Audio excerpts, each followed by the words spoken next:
بسم اللہ الرحمن الرحیم۔ باب صوم در فضیلت قناعت۔ تیسرا باب قناعت کے فضیلت کے بیان میں۔ اس سے پہلے ہم نے گلستہ کے باب اول، باب دوم اور باب ہشتم کو پڑھا تھا۔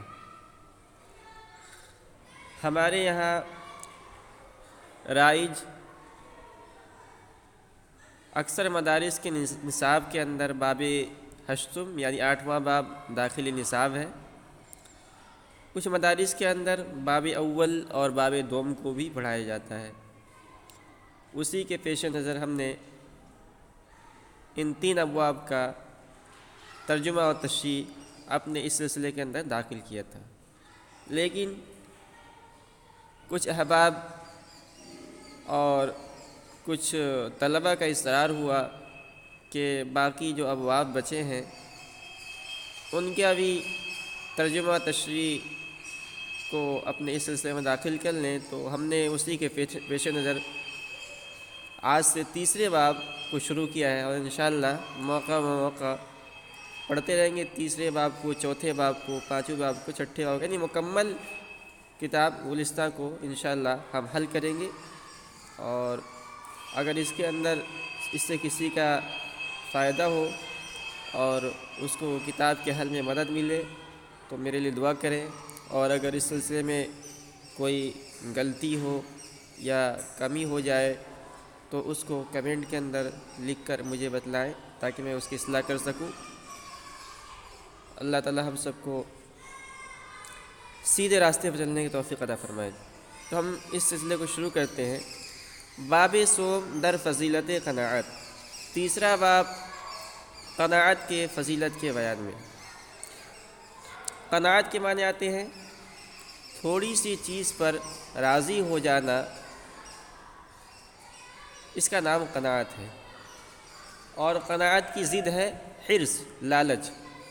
تو لالچ کے اندر کیا ہوتا ہے کہ آدمی کسی مرحلے پر اور کسی مقام پر اس کا دل مطمئن نہیں ہوتا ہے۔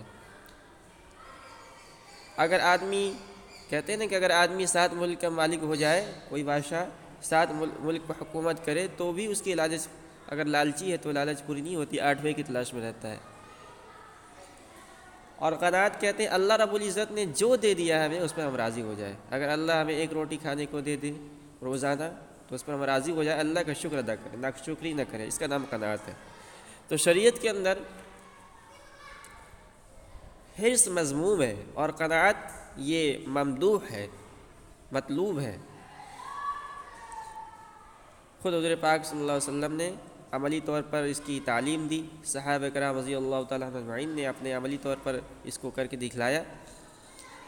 تو قناعت کی صفت اختیار کرنی چاہیے۔ اگر کسی کے اندر قناعت کی صفت آ جائے تو دنیا کے اندر سب سے بڑا مالدار ہو جائے گا، اس لیے کہ اسے اللہ اس کو جتنا دے دے اسی پر راضی ہو جائے گا، اس کو زیادہ کی طلب ہوگی ہی نہیں، تو وہ مطمئن اور اطمینان کے ساتھ نہیں گزارے گا۔ اور جس کے اندر لالچ ہوگی وہ اس کے پاس دنیا کی دولت ہونے کے باوجود بھی وہ سوچے گا کہ میرے پاس کچھ نہیں ہے۔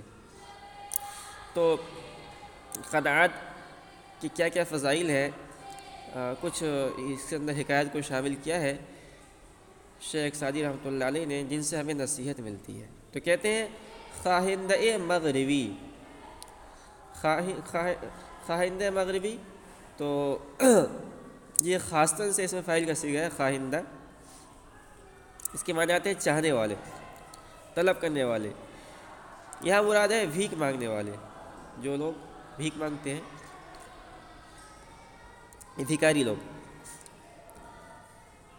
اور مغربی ملک مغرب کا رہنے والا، ملک مغرب جیسے جس کے اندر مراکش وغیرہ آتے ہیں ان کو مغرب کا ممالک بھی کہا جاتا ہے۔ تو خواہندہ مغربی در صف بزازان، بزاز کی جمع بزازان، اور حلب یہ ملک شام میں ایک جگہ کا نام ہے۔ خواہندہ مغربی در صف بزازان حلب می گفت، ملک مغرب کا ایک بھیک مانگنے والا در صف بزازان حلب، حلب کے کپڑا فروخت کرنے والوں کی جماعت میں می گفت کہہ رہا تھا۔ تو اس زمانے کے اندر جو فقیر ہوتے تھے، جو مانگنے والے ہوتے تھے، وہ بھی بہت اعلیٰ درجے کی تعلیم یافتہ ہوتے تھے، یعنی حالات ان کو مجبور کر دیتے تھے۔ بہت سارے فقیر تو ایسے ہوتے تھے جو صبر کرنے والے ہوتے تھے، لیکن کچھ لوگ کی حالت یہ ہو جاتی تھی کہ اگر وہ مانگنے کے لیے نہ نکلے تو ہو سکتا ہے موت آ جائے، تو اس حالت کے اندر تو مردار کھانا بھی حلال ہو جاتا ہے، تو آدمی مانگنے سے کیسے بھی ہٹ سکتا ہے۔ تو وہ لوگ بہت زیادہ مجبور ہو کر مانگنے کے لیے جاتے تھے، لیکن اسی مانگنے کے درمیان کچھ ایسی عمدہ باتیں کہہ دیتے تھے کہ اچھے لوگوں کو اس سے نصیحت حاصل ہو جاتی تھی۔ وہ کہہ رہا تھا اے خدا بندان نعمت، کہ اے دولت مندو۔ خداوند کی جگہ خداوندہ، مراد مالک، اور نعمت کے معنی مال، تو خداوندان نعمت کا ترجمہ کریں گے دولت مندو۔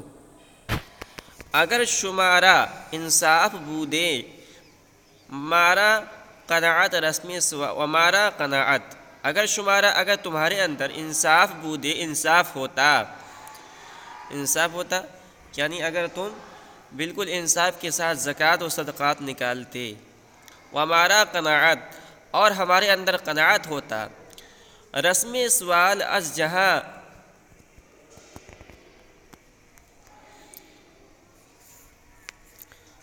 رسم سوال از جہاں، اس کے اندر چھوڑ گیا برخاستے ہونا چاہیے، تو رسم سوال از جہاں برخاستے، تو سوال کا رسم و رواج دنیا سے اٹھ جاتا۔ تو کہنے کا مقصد یہ تھا کہ اگر تم انصاف کے ساتھ یعنی زکوٰۃ صدقات نکالتے اور اس کو انصاف کے ساتھ جو مستحق لوگ ہیں ان کے اندر بانٹ دیتے، اور ہمارے اندر قناعت ہوتا ہے یعنی ہمیں جس کو جتنا مل جاتا اسی پر راضی ہو جاتا، تو دنیا کے اندر سوال کا رسم ہی اٹھ جاتا۔ اس لیے کہ جب تم انصاف کے ساتھ زکوٰۃ صدقات بانٹتے، مستحقین تک پہنچ جاتا، تو وہ لوگ سوال کرنے ہی نہیں آتے۔ ان کے اندر قناعت ہوتی، تو جن کے پاس تھوڑا بہت کم پہنچتا، تو وہ بھی اسی کے اندر اپنی ضروریات پوری کر لیتے قناعت کی وجہ سے۔ تو سوال اس دنیا کے اندر کوئی مانگنے والا ہی نہیں ہوتا، کوئی فقیر ہی نہیں ہوتا، کوئی بھکاری نہیں ہوتا۔ اے قناعت تواں گرم کرنا، اے قناعت تو مجھ کو مالدار بنا دے، اے قناعت تواں گرم کرنا، اے قناعت تو مجھ کو مالدار بنا دے۔ کرنا کے ترجمہ کریں کر دے، مجھے مالدار کر دے، کہ ورائے تو ہیچ نعمت نیست، اس لیے کہ تیرے علاوہ کوئی نعمت ہی نہیں ہے۔ دنیا کے اندر قناعت سے بڑھ کر کوئی نعمت نہیں ہے، کوئی دولت نہیں ہے۔ کنجے صبر اختیار لقمہ است، صبر کا گوشہ حضرت لقمان کا پسندیدہ ہے۔ کنج کے معنی آتے ہیں گوشہ، اور صبر کے بعد صبر، اور لقمان یہ مشہور حکیم کا نام ہے، جن کے بارے میں بعض لوگ کہتے ہیں کہ وہ نبی بھی تھے لیکن حکیم تو تھے ہی، بہت اچھی باتیں نصیحت کی باتیں ان سے منقول ہیں۔ یہاں مراد عقل مند ہے، لقمان سے مجازاً مراد ہر عقل مند ہے۔ تو کہہ رہے کہ کنجے صبر اختیار لقمہ است، صبر کا گوشہ حضرت لقمان کا پسندیدہ ہے، ہر کرا صبر نیز حکمت نیز، جس شخص کو صبر نہیں دانائی نہیں۔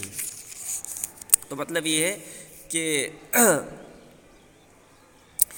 آدمی کو چاہیے کہ اپنے اندر صبر اور قناعت کی صفت اختیار کرے۔ اگر کسی کے اندر یہ صفت آ جائے تو اس سے بڑھ کر دنیا میں اس کے پاس کوئی دولت نہیں ہے۔